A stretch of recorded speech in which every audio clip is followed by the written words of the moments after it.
Hello and welcome. I am Arumba. Thank you for joining me.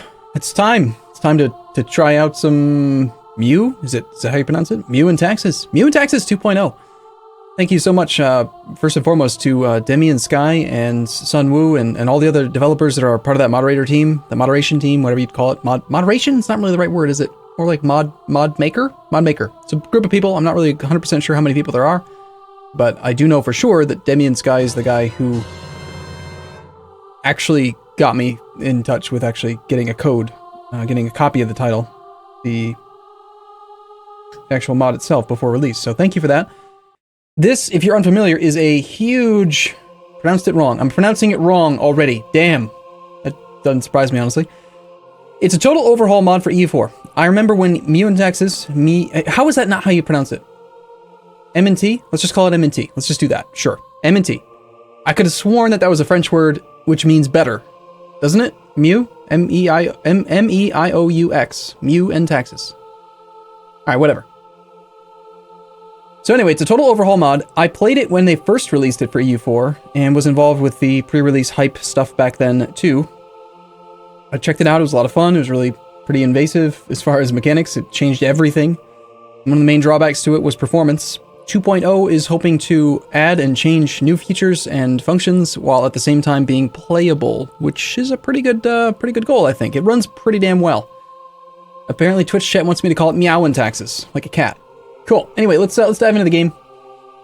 Hello. How's it going? I'm wearing orange today, because, you know, it's what you wear. I see. So the French word has one fewer vowel, or slightly different spelling. We're just going to call it M&T. So, M&T 2.0, where do we begin? Holy crap, there's so much new and different. I'm going to go with what Demi and Sky recommended. I know Sunwoo doesn't seem to think that it's a good idea for me to play a challenging nation. But this was a nation that Demi and Sky said was very interesting. So we're going to try playing the nation of Provence. And we are in the year 1356. Is it still cycling the music, by the way? Because there's a bunch of music in here that I'm not familiar with. Let's make sure that this randomize on is on. So yeah, we're playing as Provence. We're playing in the year 1356, soon to be 1357. And that's obviously like almost 100 years, like 80 years earlier than regular EU4, which starts in the year 1444. The political landscape is much, much different than it is in 1444. So you can see... Adrian NL, thanks for the resub, 7 months. He's in Prime. Newbie Edge, 8-month resub, thank you. Stefan WB, Wolf 003, Sinner 666999, Megalomaniac, Pugnacious. Pugnacious is a great name, by the way. So, in the year 1357, roughly, the Ottoman Empire is really small. It's got claims on all kinds of stuff, but it's really small. The Mamluks, pretty big. With the nation of the White Horde over here. The number is growing larger, says Aruru. We start off the very beginning of the campaign with a political war going on between the Castilian dynasty. There is a war called the War of Two Peters, which I'm assuming is a historical thing. That's why it's scripted to start at the beginning of the game. I do apologize how dark it is. I don't have vision over this area because we're already tagged into this nation. So, but they're in the midst of a war right now, fighting over Aragon to put some guy from Trastamara on the throne or something. Every time I've loaded the save so far, they win, so cool, that's good. Dark Dagger 22, thanks for the Prime resub, 3 months. He's remembered 3 times now. Lithuania is still growing in power, yes. So Lithuania is over here, they have lots of claims. Poland has very few. I don't think that they have the Union. They have Mazovia and Polyaklinia. Okay, let's do next song. That's enough church music, please. Hey, it's Telkus! Oh, of course, more church music! Alright, I don't trust this thing to not play church music. We're just gonna pick one. There we go. Something different. Cool. Thanks for the cheer, solidity, and Polaya. Thank you for your subs. So, let's just dive in, right? I've played the game so far for about 3 hours or so far with the overhaul mod, and it's enough that I'm not totally overwhelmed. But at the same time, there's so many tooltips and things to look at. Hello! Thank you for your resub. So first thing we're going to do, we're playing as the nation of Provence, which you might be afraid at first because France is next door. But France is apparently not nearly as strong as they would otherwise be in vanilla EU4. Main reason being is that they have a lot of autonomy. They're a very autonomous nation, which is going to be difficult for me to adjust to because normally you would look at a nation, God, it is so dark. You'd look at a nation and say, like, you know, how strong are they? Just check the ledger, right? You go to the ledger, look at the neighbors or whatever, and just check to see, like, how many troops do they have. But everything is kind of different in this M&T mod. France only shows 8k troops, which is still a lot more than I have, but most of the power of their country is actually tied up in the estates. So let's talk about some of the overarching big, huge changes that they've made. Right now, we have 4 provinces, and we have no estate assigned. I'm not going to click this because this is going to be taken care of automatically over the next year of gameplay. Every single province in the game will have an estate, even your capital. You cannot have no estate. You cannot have no autonomy. It's virtually impossible to get to 0% autonomy. Even our capital will end up with some autonomy. And we'll talk about how that affects gameplay as we get further into the actual session. But for now, let's collect trade with this guy. First thing we're going to do is check missions, as per normal. We're going to apparently improve relations with the Papal State. Seems reasonable. At the same time, we're going to go talk to our overlord. We are in a personal union underneath Naples. So unlike vanilla EU4, where at the beginning of the game, Aragon has a union over Naples, Naples is independent and they have a union over us. Historic? I imagine so. I'm not sure. But we're going to go talk to him. We're going to sell all of our boats to him because boats are silly. Before we do that, let's check to see if we can find a diplomatic reputation advisor. We can. Let's buy him. Let's buy a slight production efficiency national tax modifier, or yeah, I think we'll take that guy. I think that that's good enough for now. And we're going to sell our boats to him now that we have more Diplo rep. Hopefully for more money. Give me the monies. No? Damn. We don't need these boats, I don't think. So we're going to sell those boats. And we'll see how well this game can run. We'll go on speed 3, I think. Welcome to M&T. It's a total conversion mod brought to you by Luke W, Gigao, EE, EOO, QE, D Harper, Sunwoo, and the M&T team. Thank you for downloading our pack, etc., etc. Contains over 970 new provinces, 450 new nations, and everything's different and better and cool. So, for lower maintenance, we're going to not root out corruption at all. We're still making some money. We picked up quite a bit of inflation selling that, selling those boats. And let's let a little bit of time pass so that we can actually get into the heart of the campaign. New World Plagues. Sounds good. Let's do it. Plagues sound fun. Is this going on YouTube? Depends. If it ends in horrible fiery death, then probably not. If we have fun, though, and it is decent, then perhaps. We have become a subject nation. This puts a dent in our own subjects assimilation process. Duly noted, yes. Alright, so we're going to play... I'm just going to let some time pass until all of the provinces get assigned estates, because that's, I think, where the game actually starts. I believe it's dynamic. I know for sure it can change over time. I didn't check to see, though, like if every time I loaded the same save, I would have the exact same estates assigned. I don't know if it's completely randomized, or if it's just... I think it's deterministic. I think it's based on the overall power of various numbers and things. So, let's just wait till we see the estates assigned, and then we'll actually... Ah, crap! Click, click, click, click. Clicked on a thing before. And that's gone now. Okay, and there's a huge bit of hang right there in that because it is processing and doing stuff in the first few months of the game. There was an option to show religious options again. Okay. Alright, so this is the pop-up that I accidentally closed. It's no effect on gameplay, it's just information about what's going on with the world with regard to religion. Let's hear about important religious news. I think that that's a good choice. Explain how religion works in the mod. Start a fantasy scenario. Nah, let's not. It's like our overlord has picked up a relationship. He's got 2 junior partners. He's got 3 allies, Achaia, Siena, and Venice. He's pretty strong. First thing we're going to want to do is, I think, improve relations with Fez and possibly Hungary, people that are potentially not going to like Naples, so we can get some support independence going on. Of course we want to become independent, why wouldn't we? Alright, plentiful manpower has happened to us, and there we go. Okay, so we have estates. They have been assigned. Let's take some time now to look around at all the new stuff and things. This may take a while. So every single province has a estate, and it will always have an estate. You'll notice our capital is in the province of Provenza. Our capital has autonomy at 16%. Even though it's our capital, we have autonomy. Every other province we have is 30%, 29%, 30%. We have autonomy in our lands. And as you hover over the tooltip, you'll see current estimated monthly change is increasing. Even though we're at peace, even though we're stable, our autonomy will increase. And it's based on all kinds of factors. The higher the autonomy is, the faster it decays. The lower the autonomy is, the faster it goes back up. It kind of trends toward 50. There are other things to consider as well, like distance from your capital and the type of estate that owns it, and that kind of stuff. You'll also notice lots and lots of province modifiers. This is where lots of the data is stored in the game.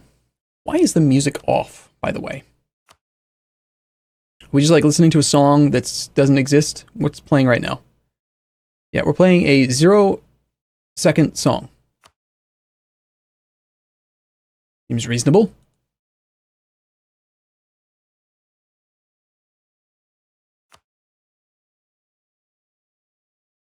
There appear to be some songs that are like added to it. They're not actually even enabled though, so I don't know why it tried to select one. Whatever. Let's listen to that one. So, where were we? We were talking about all these province modifiers. We've got things like Minor Center of Trade, the Rhone Estuary, Le Port Viel. We have an archbishopric here, an oppressed Jewish presence, farming efficiency, instant communication speed. We have 2,200 ducats in urban infrastructure. We have 115 ducats in local wealth in the province. We have some students and a mild winter. Nature Guy, thanks for the resub. You'll notice that development has been completely stripped from the game. There is no longer administrative, diplomatic, and military development. Now we have instead rural population, urban population, and upper class population, which constitutes our total population, representing 10,000 people each. Think pop groups, sort of, in Victoria. So we have 40 population, or 40 times 10,000 equals, what, 400,000 people live in our country right now? Hopefully I didn't do that math wrong. If I did, that's rather embarrassing. But, yeah. So there's that. Let's go through the menus. Income is much different in M&T, I can tell you that much. You barely make any money at all. You have to be much more cautious about your spending and like planning and trying to decide what you want to do with your nation. You can't just have a huge army standing around all the time. You have to balance things a lot more. In here, we have a number of decisions that we can take, lots of which I think are possibly temporary, like the hide utility decisions saying we can hide those for now. There's this cool new special map mode thing where you can say, like, show me farming related data. I want to know about farming efficiency. And then we say exit. And now the trade map mode is going to show information about farming. Or the special map mode, which I believe is the trade map mode, if I'm not mistaken. Did it not work right away? Should have.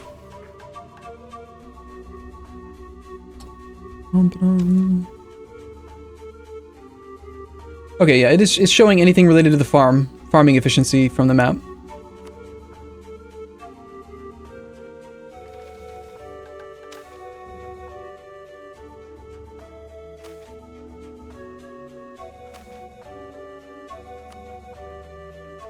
I wonder if you're supposed to have that closed when you're changing it, because it doesn't seem like it's really working. I probably already messed it up. Or maybe it takes a day to update, I'm not sure. Either way, there's this really cool map mode thing that they created using the trade map mode and province modifiers and stuff. And even if I can't make it work or I'm getting confused by it, remove modifiers from trade map. I feel like that should do something, but it's not working. There's definitely stuff on there.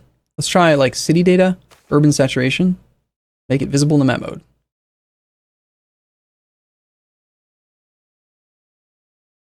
All right, that definitely did something. Now we can see, yes, urban saturation is now showing on the map. And the way they did this is really clever.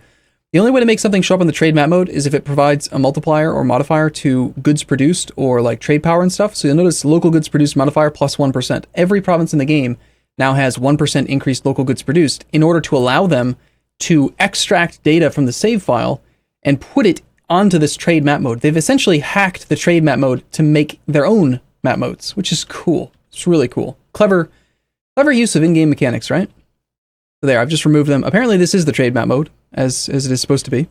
Well, I don't know what's going on with music. It didn't do this to me before. I feel like I've messed it up by, like, messing with this thing at all, and it keeps on trying to play these 0-second tracks, and I don't know where or why they are in there. You know what it might be?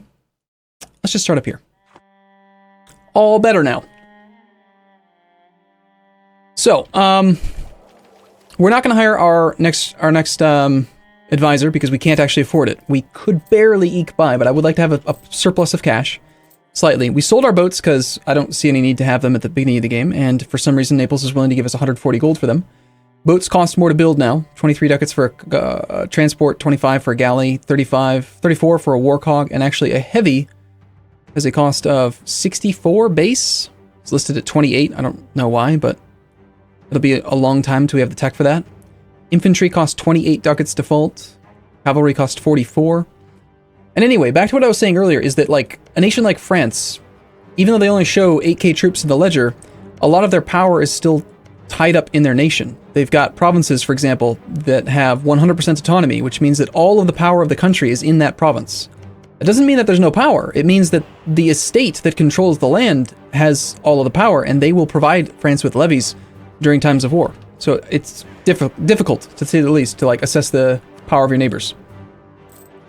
So, I think what we want to do is we're going to focus on admin, because for whatever reason, I don't really know why, our nation starts off with administrative ideas. We already have 2 complete. We've got adaptability and debt and loans. So that's fine and cool. So we have an administrative idea group. Might as well focus admin. We have these provincial traditions. Note that in order to actually complete this, you apparently need to get a complete idea group for each one of these now. It's not just 3. So you have to have 7 ideas to unlock memory of Angvin claims. So, cool. I still don't have any idea what the hell this thing's for. I asked about it. I don't know. I don't know. This is a big, huge thing here. I've tried clicking on all the buttons. It doesn't seem to do anything. It seems to me like some sort of roadmap or guide to, like, building a certain... I don't know. I don't know. Figure it out later. There were some specific decisions and events that I was told to not mess with yet, like decentralization decisions and centralization decisions.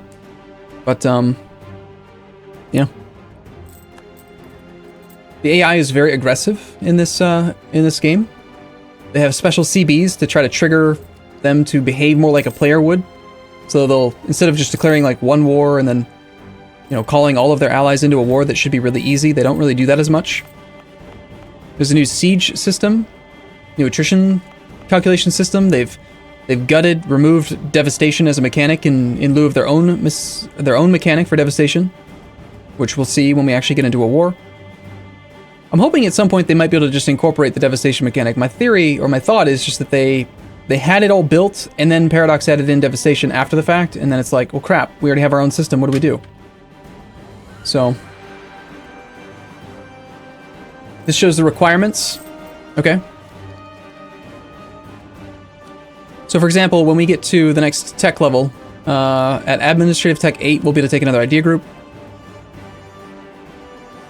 I guess maybe, is that how they've done it? Are these just like regular ideas that are always available, and then we have administrative. Where is administrative in this list?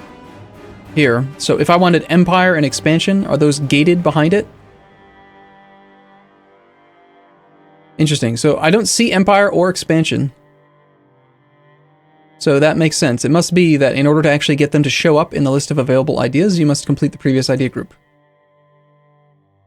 Or something, perhaps. I don't know. We'll figure it out later. As we go. So, we're trying to get our diplomatic reputation up by making Mr. Pope Man like us, which would be cool. Diplomatic reputation is still really valuable, even in this game mode. A lot of minor changes to things, like default interest rate, I noticed, is like 8% for Catholics. Base interest rate is 8%. Catholics have an increased interest rate of 2%. So that's base 10% interest on loans. So that's a lot of money. You're talking about paying 10% interest per year for 5 years. That means that if you take out a 13 ducat loan, you owe back 50% in interest. It's tons. This is that CB sense weakness I was mentioning, that they'll take advantage of really easy adjacent claims and stuff and use a special CB. I don't think it gives them any other perks other than just kind of force them to declare wars, which is good. It's fine. Anything that they can put into the game to make the AI better, I think is probably going to be a good thing. Has the AE calculation changed? I don't remember reading about it being different. We can check and see if there's like a... I would assume that the 50% or 50 aggressive expansion threshold is still a thing. That seems like a core game mechanic that they wouldn't mess with. As far as how AE is calculated, I don't know, because there's no development. It's all based on population. I would assume population translates roughly into the same amount of aggressive expansion, but I don't know. I don't know. Our main goal right now is to improve relations with Fez, get them to support our independence, and hopefully declare independence. Oh, interesting. Fez seems to have changed their rivals. That's not good at all. Every other time, seriously game, every other time I've loaded up the game as Provence, Fez has Naples rivaled, and they stay rivaled. And now they've just decided that they're not going to be rivals. So we have no enemies of Naples who will support our independence. Awesome. Granted, maybe in a few years when Hungary's truce is up, he'll rival Naples. May of 60.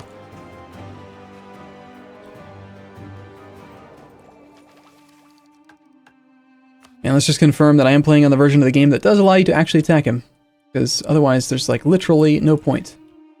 Remember when 1.20.1 came out, there was a short period of time where there was a bugged release and like all subjects couldn't declare their own wars? Okay, so we are able to declare a war, but we're not going to be able to succeed without some support. Hungary has announced Naples as their rival. Excellent. So he is going to not want to support us because he cannot reach him. He rivaled him, even though he can't reach him. But, yeah. Alright. Backup plan number 2 then is possibly Aragon. Ottoman are already on their 3rd war now. I think that was. Is this in beta or is it already released? It's still early access. It's not released yet. Best of my knowledge, probably within the next month or two. Don't really know. 100%.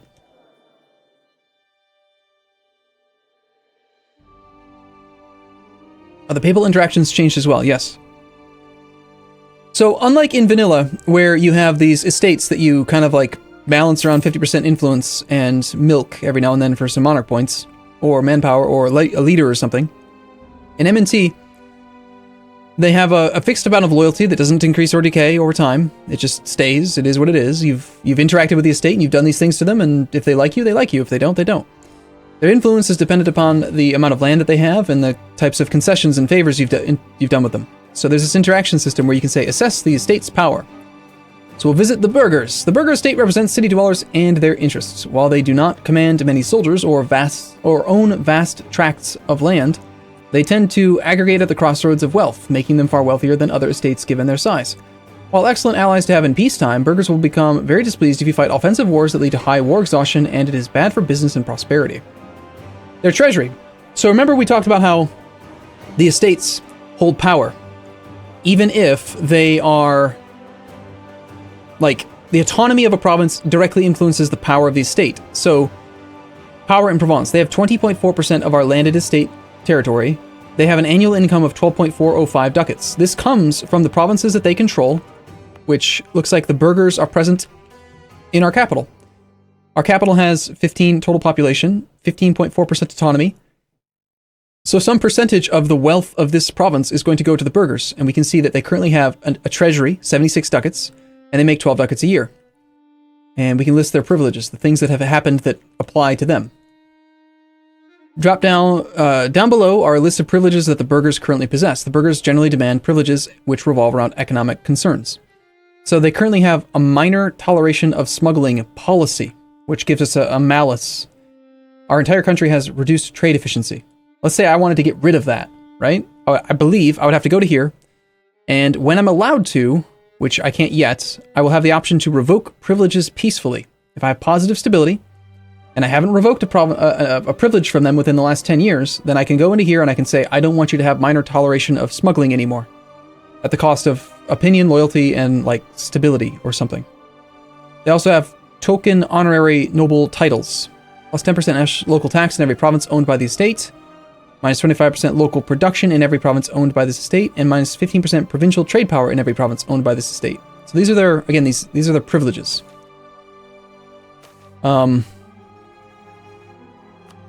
If we look at the favors, favors would be like us doing stuff to make them like us. Demanding support is us demanding them to do stuff for us, etc. I can demote noble nobles. Yeah, words. Wow. I can demote greater nobles if I am at peace, and I cannot promote or demote if I've already done so in the last 10 years. If I wanted to try to like reduce the greater nobles' influence, I could do that. But first, let's assess their power. They have a treasury of 16 ducats. They make 10 ducats a year. Their maintenance is 2.217 ducats a month. They have 8 privileges, and they currently have a regiment's size. Their overall army right now is 1 infantry. Which basically means, during times of war, if I really needed to, I could call upon that infantry and have him fight for me. Which is cool. Regiments in reserve. They've got a land force limit of 1. Or that I believe that's what they would provide us with if we were to raise the levy. And then that calculates the total army maintenance. The more money they have, the more income they get, the bigger the army will be that they build. So you consider that and you look at France and say, okay, well, if France has lots of land that is at 100% autonomy, that means that their estates are going to be super powerful. And even though the ledger says France is weak, France is not weak. And actually, he's gone up to 24,000 troops right now. I'm assuming because he's at war, he's demanded support from his estates. The privileges that they have are far, and there's a lot of them. We have a malice to provincial manpower, to production efficiency. We've had a partial repeal of yield tax. Lots of stuff that we're not too happy about. So how do we like influence our nation? What do we do? Well, we've got one more to consider. We've got the lesser nobles. They have no troops. They have 6 ducats in the treasury, and they have a few privileges as well, which are not so good. Looks like some of the stuff may not actually be localized yet. LN, authority to govern locally, 1 privileged disc. Yep, so. And then finally we have the state, which is a special estate, which is not an actual estate. This is how you interact with your actual country directly. So we can see information about our stability and national quality. We can assess our attempts to further stabilize our regime. Any schedule for the Ryukyu World Conquest? Mostly I've just been doing a lot of Factorio the last few streams, but I do plan to come back to Ryukyu. I just have lots of active stuff going on in EU4 right now. So stability is way different in this mod. You can't just click a button and raise your stability. That's not how it works. You have to build stability over time, and the amount of cost is dependent on modifiers and stuff and things. We currently have 24 stability points, and when we get to 150, we will gain stability. We then use that stability to interact with our estates. We can see information about how our stability and stuff affects our country by looking at these tooltips. We currently have what they call decent development. So we've invested in our country or something. We have court level of impressive court level 4, which gives these modifiers. We've got an education level of fair, which gives us these modifiers, etc. So say we want to modify these things. Well, we go to the court tab and we say, current court level is at 46.898%. Last year it decayed. So if we don't do anything, our court is going to go down over time. We're not spending enough money to keep the court powerful. So we need to increase funding. If we do that, then we will directly be affecting our treasury. So if we go to our screen here, we can see we're making about 0.75 ducats a month. If I increase annual funding by, say, 6 ducats, current funding is at 6 now, watch what happens to this. 0.75 is going to instantly update by a half ducat per month. A half ducat a month is now going into the treasury of this court. I'm spending money to try to keep my court level up. Now, exactly how much we need to spend, I don't know. Haven't really gotten that far yet, but that's how you would do it. We can take a look at corruption in this state, which is a thing. We can take a look at the education of our peoples and how much money we're actually spending to educate the children. Think of the children. We can look at timber management, which I don't know why that's a thing, but it is a thing. So we can do that too. But first, let's just play a little bit. Let's just let some time pass and see what we can do. I have to admit, I was expecting to be able to at least get some support from some other nation. But Hungary is his only rival, and Hungary is saying they don't want to help us out because they are unable to reach Naples. They are landlocked. Naples is not, and yet he had rivaled him anyway. We've done our mission. Next mission, fortify Provenza. Improve our prestige or create an army for our nation. All seem really difficult to achieve. This would require us to have a castle. Bohemia has formed a personal union with Hungary. I guess there goes that option. That means that this rivalry, I think, should stop being valid soon.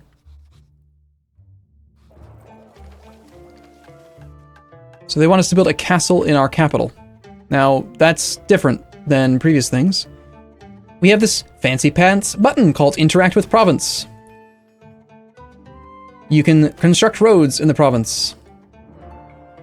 You can construct forts in the province. Base fort upgrade cost, 150 ducats. Terrain cost multiplier, 0%. Total fort upgrade cost. So basically, how much have we currently contributed toward it? We can pay off ducats. We can contribute manpower.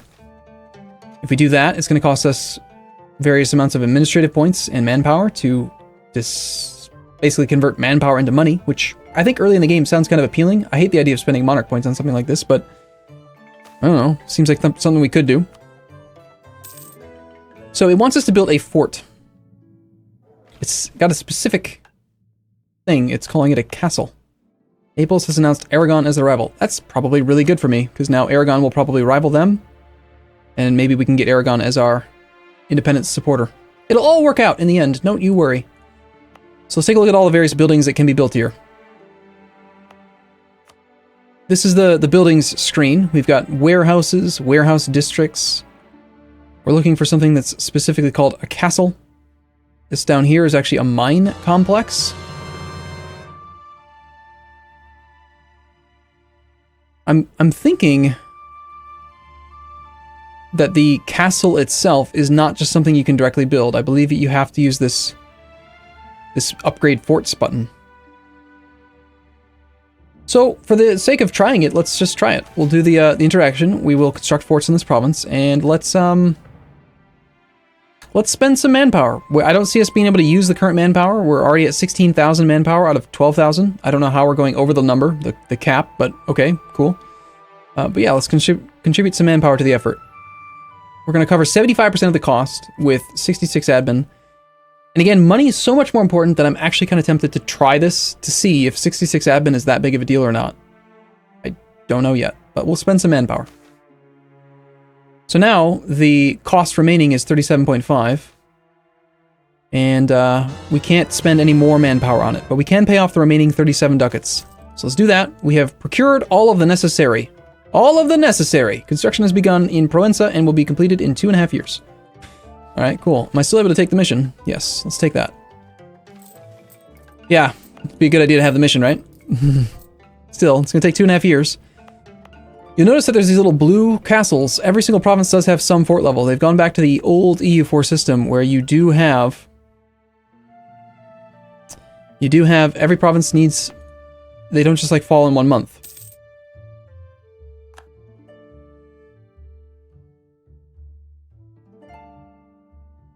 So we do have this construction here called Local Fortifications 2. I'm really concerned about how this is going to work out. Provenza needs to have a castle. I don't see the castle building. The name of the building is technically Local Fortifications 2. Does that count? Guess we'll find out. Corrupt bureaucracy. Alright, cool. It's fine. Let's wait and see how this war is going over here. France has announced England as a rival, and England has counter-rivaled France. Got little bits of wasteland over here that are affecting their ability to move around and stuff. Attacker against Aragon in the War of Two Peters. He's currently winning. 22 war score from battles.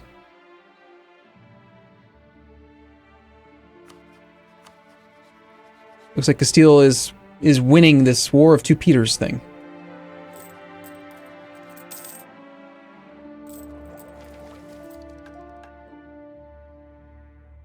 Turn on buildings. Cool. Okay, so turning on buildings does nothing. Can't see that active building. I'm assuming maybe is there like a province modifier in here or something? Or what if I inspect the... Examine province data in detail. I want to know information about the population. The rural population, 101,000. It's growing. May I have more information about what this data means? Evidently not.